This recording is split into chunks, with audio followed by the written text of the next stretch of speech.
কুমিল্লার বরুড়া উপজেলার ৯ নং দক্ষিণ শিলমুড়ি ইউনিয়নের জয়াগ গ্রামে জয়াগ দক্ষিণপাড়া বাইতুন্নুর জামে মসজিদ প্রাঙ্গণে স্থানীয় যুব সমাজ ও প্রবাসীদের উদ্যোগে গত ১৮ এপ্রিল শনিবার এক ওয়াজ ও দোয়ার মাহফিল এবং সুন্নি মহাসমাবেশ অনুষ্ঠিত হয়েছে। এতে অংশ নেন এলাকার সর্বস্তরের মানুষ। মাহফিলে গুরুত্বপূর্ণ আলোচনা করেন হাফেজ মাওলানা ওয়ারিউল্লাহ আশিকি, মাওলানা মোবারক হোসেন জালালি, মুফতি মাওলানা জামাল উদ্দিন নোমানি, মাওলানা শহীদুল্লাহ সহ আরও অনেকে।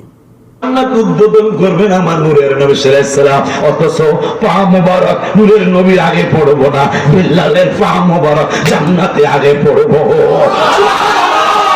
কিন্তু বেলাল রাদিয়াল্লাহু তাআলা আসিয়া আসছে, নবী সাল্লাল্লাহু বেলাল তোর থিয়া গেলাম মদিনায়, তোর থিয়া গেলাম মক্কায়, তোর জুতার লাশ পাইলাম জান্নাতে। আর একটা হলো তোমাদের আমল দেখবেন আল্লাহ, দেখবেন আল্লাহর রাসূল, দেখবেন মুমিনেরা, ওলিয়া ওলিয়ারা।